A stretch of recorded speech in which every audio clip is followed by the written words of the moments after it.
Deputy President David Mabuza is at the Kroonstad water treatment facility. Residents say the water crisis in their area is affecting their lives in a dramatic way. There have been rolling water cuts due to infrastructure problems and mismanagement of resources. We cross live to our senior reporter, Tumaole Mohlaoli. Tumaole, good afternoon to you. What is the Deputy President doing there this afternoon?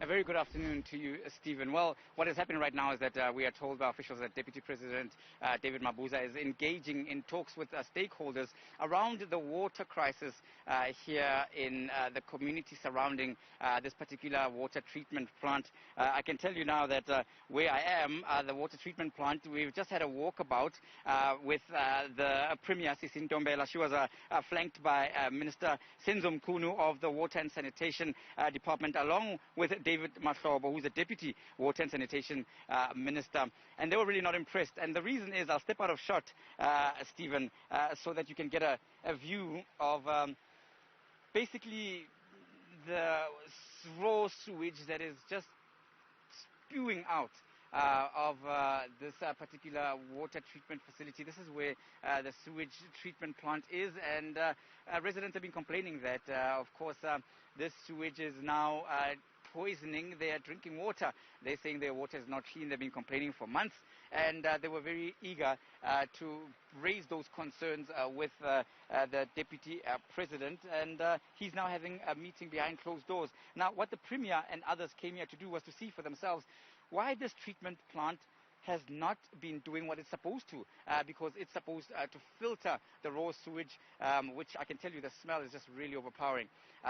That water is supposed to be treated, and it's supposed to be cleansed and then put back into circulation for residents to use. Earlier, I was in a nearby community, and residents were saying that they are now forced to buy water, Stephen. Some of them are saying that they don't even have the means to buy water because of COVID-19 and what COVID-19 and the hard lockdown had done in terms of affecting their jobs. Many were laid off. However, they can't drink this water. Now, the mayor here, Mpochakane, revealed to the minister that there is indeed a budget.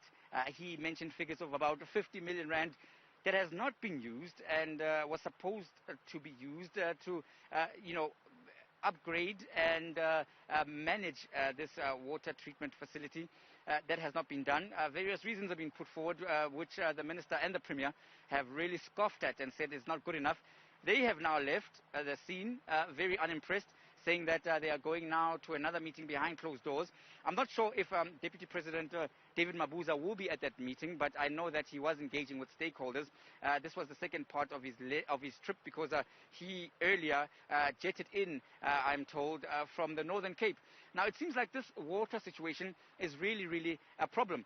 This particular water facility was opened to much fanfare by the previous Water and Sanitation Minister, Nomvula Mukunyane. That was around 2015 or so. It was supposed to have solved this issue of the raw sewage seeping into drinking water and improve the quality of water of the residents. Now, the managers of this particular facility have given various reasons why the facility is not working. One of the reasons that seems to have compounded it is that the water levels are too low, which means that due to the poor rains, they have led to the water table dropping, and therefore the facility, it seems, relies on a certain level of water in order to operate. So there's quite a lot of issues that have to be solved, and we will then keep a close eye on those engagements. We are expecting to be briefed afterwards to find out what is the way forward. Of course, the big question is what happens to this 50 million rand that was supposed to have been one of the measures to try and assist. There's questions that will have to be answered by the local mayor, and of course what the minister and the premier are saying is that they want nothing more than tangible solutions, because they're not happy with what they've seen and what they've smelled. Well, Tumaole, I mean, I can see that your face mask correctly is firmly on, and I can't blame you for that. I imagine you might actually have two of them on at the moment. But fixing all of this is a long-term problem. It shouldn't require a deputy president's visit. It's obvious that the problems are there. It is a long-term problem, Stephen, and one of the issues with this long-term problem is that budgets have been issued out by a National Treasury and the state, and it seems those budgets were either mismanaged or not used at all, because even the major treatment facility, it seems as if some of the turbines or some of the machines that are used in order to try and reticulate and clean the water are out of service. They're simply not working. When asked why this is so, officials simply shrugged their shoulders and said, it's been like this for a couple of years now, which really is of concern. It just begs the question, what has been done? Why have residents complained? Because residents have been complaining for a while, and residents have been saying that their water is not good enough.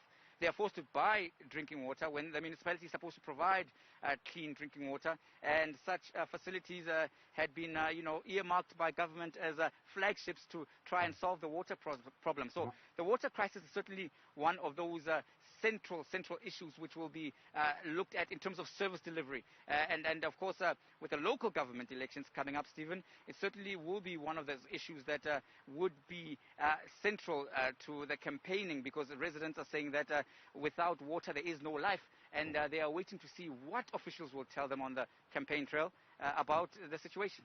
Tumaole Mohlaoli, senior reporter, thank you very much indeed, live in Kroonstad with the Deputy President David Mabuza for